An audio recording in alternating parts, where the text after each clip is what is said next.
His final request before execution was to see his dog. But what happened next changed everything. He didn't ask for mercy. He didn't protest his innocence. He didn't even look up when they read the date of his execution. All Dima asked for was 5 minutes with his dog. The guards exchanged glances. Some laughed under their breath. A dog, after everything. But behind Dima's silence was a story no courtroom ever cared to hear. Barak wasn't just a pet. He was the last living thread to a life that had been stolen from him, piece, by poverty, by betrayal, by a justice system that never really listened. When the heavy steel door opened and the dog was brought in, something was wrong. Barak, once his shadow, his savior, didn't run to him. The dog growled low, uncertain, afraid. Dima's heart shattered. What had they done to him? What had time done? Kneeling to the cold floor, Dima made the sound, the whistle he used. Back when Barak was just a pup who feared thunderstorms and slept under Dima's coat on freezing nights. A whistle full of memory, not words. Barak stopped, stared. Then, with a cry that broke every heart in the room, he rushed into Dima's arms. But what happened next? No one expected. One of the guards, Officer Petrov, stepped forward.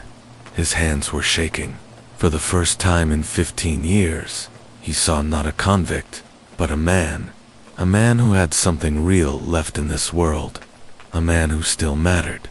That night, Petrov stayed late, reopened the file, called in a favor, not because of protocol but because of something he saw in that moment between man and dog that no evidence file could explain. Weeks passed. Barak never left Dima's side. And then, a miracle, the sentence was halted. The truth came out. A retraction, a confession. And when Dima finally walked free, it wasn't just his life that had changed. Everyone remembered the man who didn't beg for his own life, but begged to see his dog one last time. And in doing so, proved that love, real, honest, loyal love can be stronger than even the justice system that tried to forget him. They transferred him 2 days later, farther from the city, deeper into the concrete belly of a forgotten prison. No reporters followed. No cameras cared. The trial was over, the sentence sealed. Dima Ivanov became just another number behind rusted bars and flickering hallway lights. He stopped speaking, not because he had nothing to say, but because no one listened. Inmates whispered rumors behind his back, the man who killed his own brother for an inheritance he never touched. Guards referred to him with clipped nicknames. The butcher from Bryansk, they'd mutter, as keys jangled and boots echoed down corridors. Dima never corrected them. What was the point? Letters came at first, then they stopped. His mother died of heart failure 6 months in. No one told him until weeks later, through a folded note slipped under his tray. He read it twice and folded it again, tucking it beneath the thin mattress like something too fragile to throw away, too meaningless to keep. He cleaned toilets, scrubbed floors, kept his head down. The world had taken everything: friends, family, his freedom, but what haunted him most were the quiet mornings when he would wake, forgetting where he was, expecting the scratch of paws at the door, the soft whine of a hungry dog asking to be let out. Barak's absence was louder than any cell door slam. It lived in his ribs. Then came Officer Yelena. She wasn't kind, at least, not in the way kindness looks in movies. She never smiled, never made small talk, but every Thursday, she left him an extra slice of bread, always folded in the same scratchy napkin, wordlessly set on his tray. At first he pushed it aside, but hunger made pride smaller, and after months, he noticed something else. It was always fresh, soft, not the hard, dry pieces the rest of the prisoners got. One Thursday, she left a pencil stub, no explanation, just placed next to his tray, tucked beside a torn sheet of paper. He stared at it like it was a key to a world he no longer belonged to. He hadn't written in years, didn't know what to say, but his hand moved anyway. The first word he wrote was Barak. That night, In the dark silence of his cell, he wrote about the first time they met. The snowy morning Beric had been abandoned outside a grocery stall. How he'd wrapped him in his coat, fed him scraps from his own plate. How they'd slept in the same cot during the coldest winters. His pencil moved until it was just a dull nub of lead. His hand cramped, but something inside him loosened. He never gave the note to anyone, just folded it, pressed it into the corner of his cot, and waited for Thursday. Officer Yelena never said a word about it. But every week, she left a little more. One time a new sheet of paper, another time a worn paperback missing its cover. These weren't grand gestures. They were barely visible in a place built to erase hope, but they kept him breathing. Other inmates mocked him, called him the poet, the dog man. One even spit on his food tray, but he never fought back, because inside Dima had something they didn't see. He had a story, a true one the world had tried to bury. And in the quiet moments when the lights dimmed and voices faded, he wrote. In that silence, between concrete walls and the weight of grief, Dima found a sliver of something he couldn't name. Maybe it was survival, maybe forgiveness, or maybe, just maybe, it was the distant echo of forepaws running toward him through snow, reminding him he hadn't been entirely forgotten. It started with a door left ajar. A new program had come to the Prisoner Pilot Initiative to train therapy dogs with inmate volunteers. Most saw it as a waste of time, a PR stunt. But when Dima overheard two guards discussing it during kitchen duty, something inside him stirred. Not quite hope, but the memory of it. He didn't speak up, didn't volunteer, just listened, quietly, for weeks then. One afternoon, Officer Yelena left something different with his bread. A form, no words, just a quiet nod as she slid it under his tray. Inmate Canine Rehabilitation Program, it read. At the bottom, a single line for a name. His hands shook. He held the paper like it might burn. Could he do it? Did he even deserve to? Part of him wanted to rip it in half. Another part, smaller, older, and buried deep beneath, years of hurt, whispered that maybe this was what he'd been waiting for. Even if he didn't believe he deserved it. He didn't sleep that night. Every time he closed his eyes, memories returned, not of the crime, not of the courtroom, but of Beric, of how the dog would lean his entire weight against Dima's legs after thunderstorms, afraid but trusting, of how they had shared meals, warmth, silence, how, on his darkest nights, Beric had been the only soul who stayed. He signed the form in the morning. The first time they let him into the training yard, he could hardly breathe. The dogs barked and lunged at the fences, their leashes taut, their eyes wide with fear or aggression. One of the trainers, a stern woman named Inessa, handed him the leash of a skinny, limping mutt with a scar over one eye. "Milo," she said, "he bites. Keep your hands away from his mouth." Dima nodded, but said nothing. He sat with the dog at a distance. No commands, no attempts to train, just silence. The way he once waited out Beric's nightmares without saying a word. Milo didn't approach, didn't trust, and Dima didn't expect him to. Days passed. Then, weeks. Milo barked less, sat closer. One day he let Dima touch his paw. Another day, he fell asleep beside his boot. These were small things, unremarkable to most. But to Dima, they were everything, because he saw himself in the dog's broken posture, in his flinching, in the way he'd growl at kindness like it might bite him. He understood what it meant to be abandoned and expected to heal anyway. Still, there were setbacks.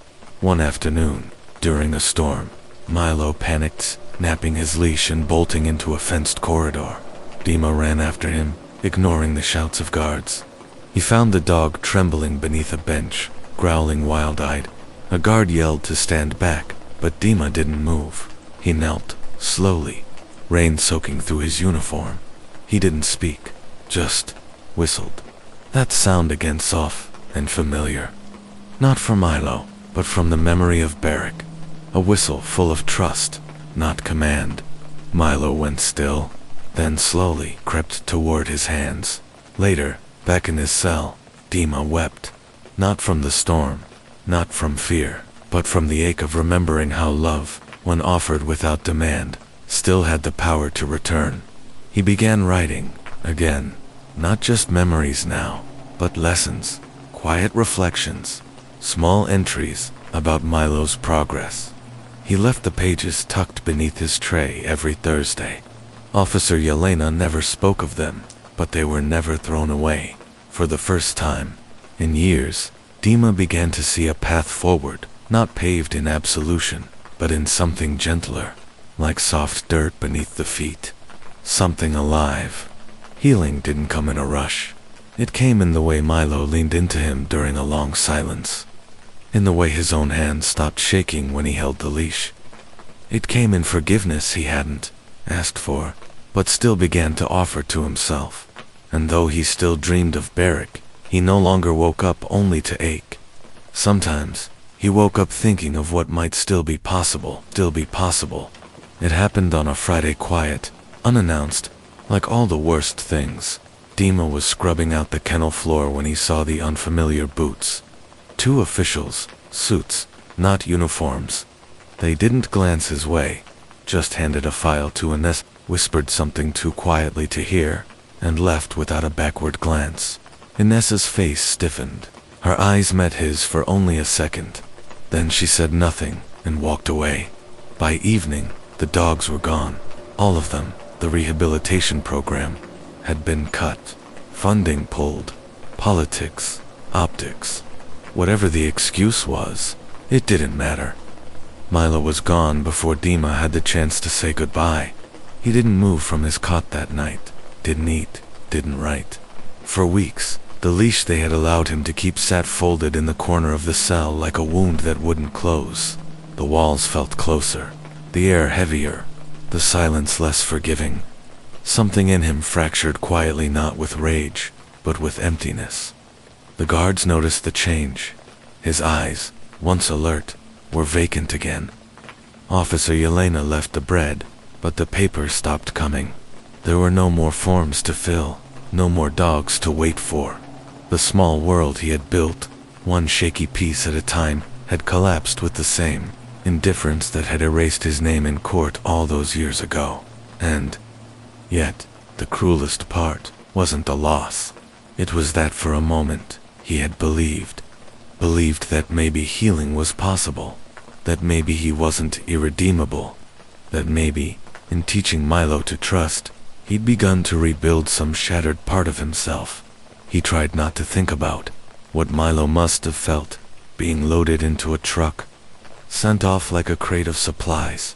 No familiar hand, no soft whistle, just metal, wheels, strangers.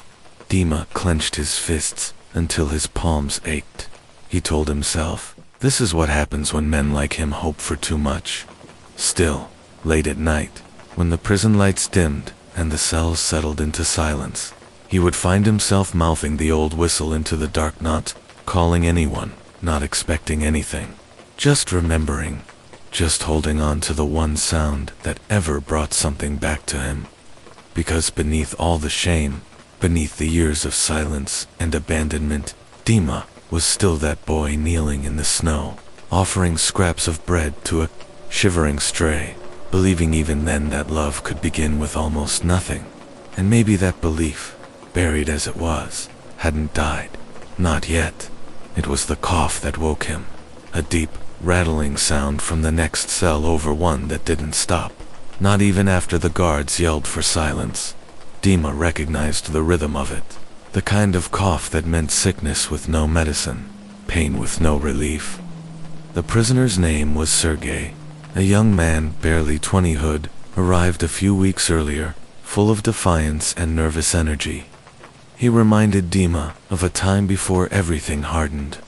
Before the world taught you that hope was dangerous. Sergei had been beaten in a yard fight 3 days ago. No one had checked on him since. Dima sat on his cot in the dark, staring at the concrete wall. His old self, the man from just weeks earlier, would have stayed silent. It wasn't his problem. It never was. But silence now felt like surrender, like agreeing with the coldness that had taken everything from him. So he stood. He knocked firmly once, then again. The guards ignored it.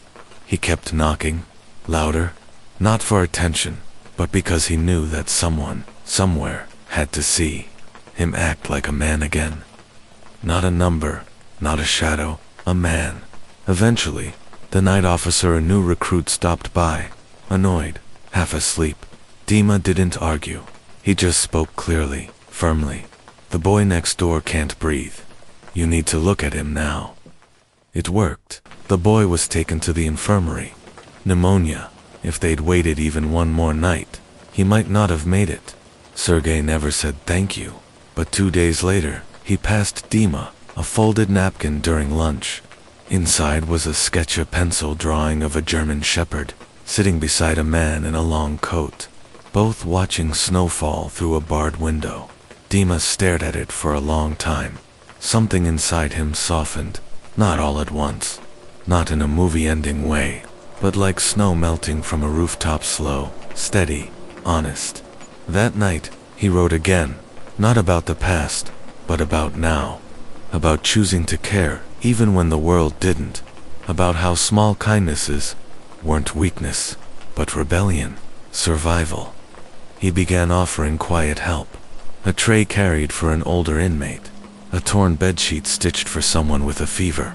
He taught a cellmate to read in exchange for nothing. Slowly, the air around him shifted, not into praise or popularity, he didn't want that, but into a kind of quiet dignity. Even Officer Yelena noticed. She didn't say much, just left an old envelope on his tray one Thursday. No note, just a photo. Milo sitting in a field, tongue out, looking not scared but peaceful. A new handler by his side. Dima stared at it for hours. Milo had made it, was helping again, living again, and somehow, so was he. He folded the photo carefully and tucked it inside the same corner of his mattress where he once buried grief. This time, it held something different, not memory, but meaning. He was no longer surviving in silence. He was living with purpose, not because anyone had saved him, but because he chose to reach across the walls, to give where he had once been denied, to believe that even a man broken by the world could still offer light to someone else. And that was how he began to change. Not loudly, but UNSHAKABLY. It came in the form of a letter. The paper was yellowed, the envelope thin. No official stamp. Just a name scribbled in handwriting he didn't recognize. Anya. Dima stared at it for nearly an hour before opening it, heart pounding like it was being chased. He had learned to survive without answers. Now they sat in his trembling hands. Inside, the words unraveled slowly, painfully. Anya was the sister of the man Dima had been accused of killing. The same man who'd testified against him, whose death had sealed his sentence. She wrote of years of guilt, of suspicion, of finding an old journal in a forgotten attic boxer. Journal in her brother's own words. Confessions, regrets, proof that the fight that night had been no murder, it had been self-defense. Her brother had attacked first. Dima had tried to walk away, but no one had listened until now. Her letter ended simply. I'm sorry it took me so long to believe you, but I do now, and I will not stay silent anymore. Dima lowered the page, hands numb, eyes stinging. It wasn't vindication from a judge, not yet, but it was the truth, finally, undeniably. Not shouted in a courtroom, but whispered by the only person who could give it meaning, and somehow, that mattered more. He sat in the corner of his cell, the photo of Milo beside him, the sketch Sergei had given him pinned to the wall with a crumb of soap. Around him, the same walls, the same bars, but inside, everything had shifted. He wasn't a man begging for freedom anymore. He was a man who had reclaimed his truth, his voice, his humanity, not because the world gave it to him, but because he never let it fully die. Dima closed his eyes and felt something he hadn't in years. Not hope. 3 years later, the gates opened. No applause, no cameras. Just cold morning air and the slow creak of rusted hinges. Dima stepped out with a canvas bag, a folded letter in his coat, and a story written on every line of his face. The world outside looked older, smaller, but he had changed too, not into the man he once was, but into someone quieter, steadier, someone who had carried pain without letting it define him. The petition Anya filed had worked, slowly, through hearings, appeals, long silences filled with waiting. And when the ruling finally came, wrongful conviction, Dima didn't cry. He just breathed deeply, like someone surfacing after years beneath water. He moved to a quiet town not far from where the forests still looked like the ones he and Barrick once walked. He found work at a shelter cleaning cages, walking dogs, helping broken animals, remember what trust felt like. He never spoke about prison unless asked. When he did, he spoke with honesty, not bitterness, and every week, without fail, he wrote letters, not to lawyers or journalists, but to prisoners, men like him, whose names no one remembered. Each envelope carried his story, his sketches, his quiet belief that survival was not the end of the road, that healing, too, belonged to those who were forgotten. Then one spring morning, a van pulled up to the shelter. A woman stepped out, holding a leash. At the end of it, older now but unmistakable, stood Milo. The dog saw him and froze. Then, slowly, carefully, he walked forward, nose twitching, tail low, eyes full of something that had waited years to return. Dima knelt down, not saying a word, just whistled that old, familiar tune. Milo pressed his head into his chest. They stayed like that a long time, because in the end, redemption hadn't come in a courtroom. It had come in moments like this, in the quiet loyalty of a dog, in a letter from a grieving sister, in the gentle strength of a man who had every reason to turn bitter, but chose instead to rebuild something soft, something true. And as they walked side by side toward the trees, Dima understood. He had lost everything, but he had found himself, and that, finally, was enough.